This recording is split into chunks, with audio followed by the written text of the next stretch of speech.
हमारी छत पर रखी टंकी में पानी पहुंचाने के लिए हमें क्या करना पड़ता है? सिंपल, मोटर पंप ऑन करना होता है। वैसे क्या बिना पंप के पानी ऊपर पहुंच सकता है? नहीं।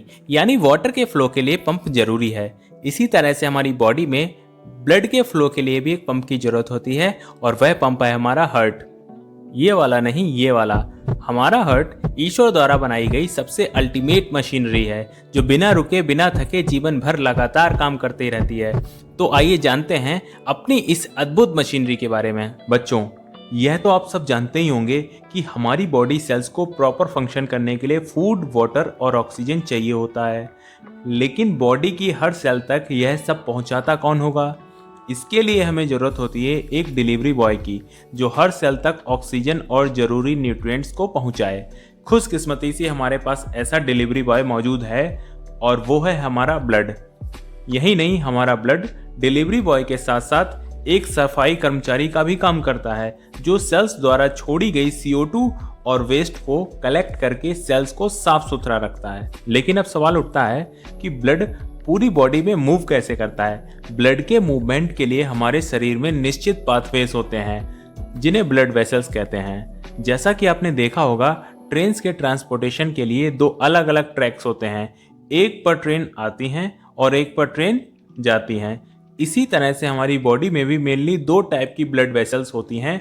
एक आर्टरी, जिसमें ऑक्सीजन रिच ब्लड फ्लो करता है। दूसरी वेन्स, जिसमें carbon dioxide rich blood flow करता है। ब्लड को इन वेसल्स में फ्लो करने के लिए प्रेशर देता है हमारा हार्ट। हमारा हार्ट एक स्पेशल टाइप की मसल से बना होता है, जिन्हें कार्डियक मसल्स कहते हैं। इसमें 4 चैम्बर्स होते हैं। ऊपर के चैम्बर्स को आर्ट्रियम कहते हैं, जो ब्लड को कलेक्ट करने का काम करते हैं। यह लेफ्ट और राइट दो पोर्शंस में डिवाइड होते हैं। नीचे के चैम्बर्स को वेंट्रिकल कहते हैं, जो प्रेशर जनरेट करने का काम करते हैं। आर्ट्रियम की तरह यह भी लेफ्ट और राइट दो पोर्शंस में डिवाइड होते हैं। इन चैम्बर्स में ब्लड के एंट्रेंस और एग्जिट के लिए ओपनिंग्स यानी गेट होते हैं। लेफ्ट आर्ट्रियम की ओपनिंग को पल्मोनरी वेन कहते हैं। राइट आर्ट्रियम की ओपनिंग को वेना कैवा कहते हैं। वेना कैवा दो टाइप के होते हैं, इंफीरियर वेना कैवा और सुपीरियर वेना कैवा। इसी तरह से लेफ्ट वेंट्रिकल की ओपनिंग को अयोटा कहते हैं, और राइट वेंट्रिकल की ओपनिंग को पल्मोनरी आर्टरी कहते हैं। इसके अलावा हमारे हार्ट में बल्ब्स प्रेजेंट होती हैं, जो ब्लड के फ्लो को मैनेज करती हैं। लेफ्ट आर्ट्रियम और लेफ्ट वेंट्रिकल के बीच में मिट्रल बल्ब प्रेजेंट होती हैं।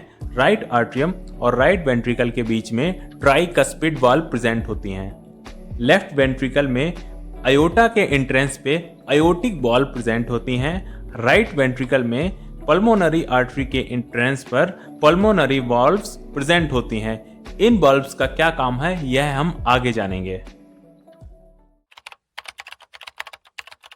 जब हम सांस लेते हैं, हमारे लंग्स ऑक्सीजन को एब्जॉर्ब करके ब्लड को ट्रांसफर कर देते हैं। ब्लड में मौजूद हीमोग्लोबिन ऑक्सीजन को ट्रैप कर लेता है। फिर यह ऑक्सीजनेटेड ब्लड पल्मोनरी वेन्स के थ्रू लेफ्ट आर्ट्रियम में एंटर करता है। लेफ्ट आर्ट्रियम ऑक्सीजनेटेड ब्लड को कलेक्ट करने का काम करता है।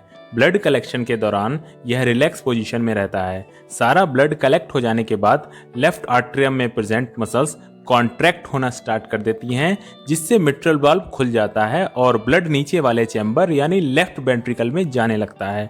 सारा ऑक्सीजनेटेड ब्लड नीचे आने के बाद मिट्रल बल्ब बंद हो जाता है, ताकि ब्लड फिर से ऊपर वाले चैम्बर में ना जा सके।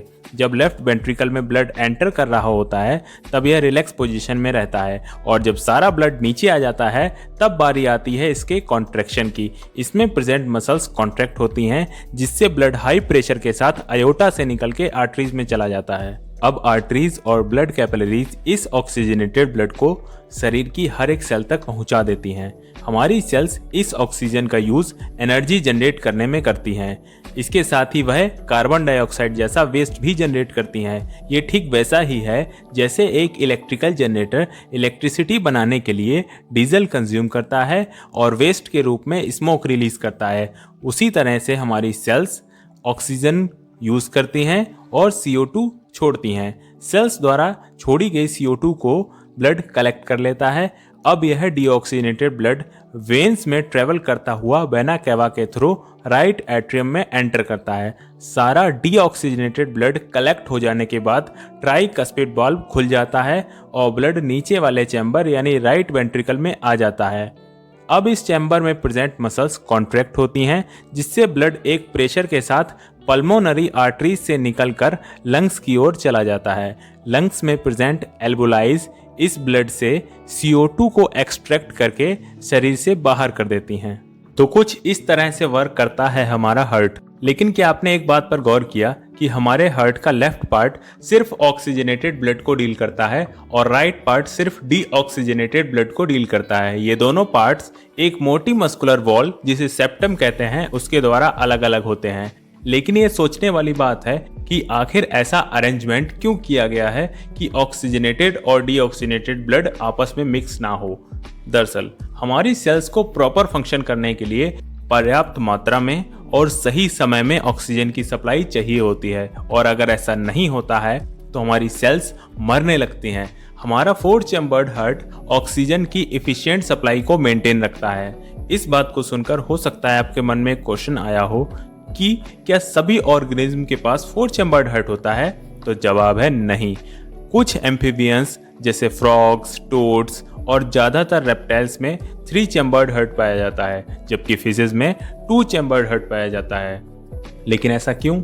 देखिए, कुछ ऑर्गेनिजम्स जैसे बर्ड्स, मैमल्स, यह सब वार्म ब्लडेड होते हैं, यानी ये अपना बॉडी टेम्परेचर खुद से मेंटेन रख सकते हैं। लेकिन खुद से बॉडी टेम्परेचर मेंटेन रखने में एनर्जी की खपत सबसे ज्यादा होती है। दूसरी तरफ एम्फीबियंस, रेप्टाइल्स, फिशेस, यह सब कोल्ड ब्लडेड होते हैं, यानी खुद से बॉडी टेम्परेचर मेंटेन नहीं रख सकते हैं। बॉडी टेम्परेचर मेंटेन रखने के लिए यह सब एटमॉस्फेयर पर डिपेंड होते हैं, इसलिए इनमें एनर्जी की रिक्वायरमेंट कम होती है। एनर्जी रिक्वायरमेंट कम होने के कारण उन्हें ऑक्सीजन की एफिशिएंट सप्लाई नहीं चाहिए होती है और इनमें ब्लड की थोड़ी बहुत इंटरमिक्सिंग चल जाती है, जिस कारण इनका काम 2 या 3 चैम्बर्ड हार्ट से चल जाता है।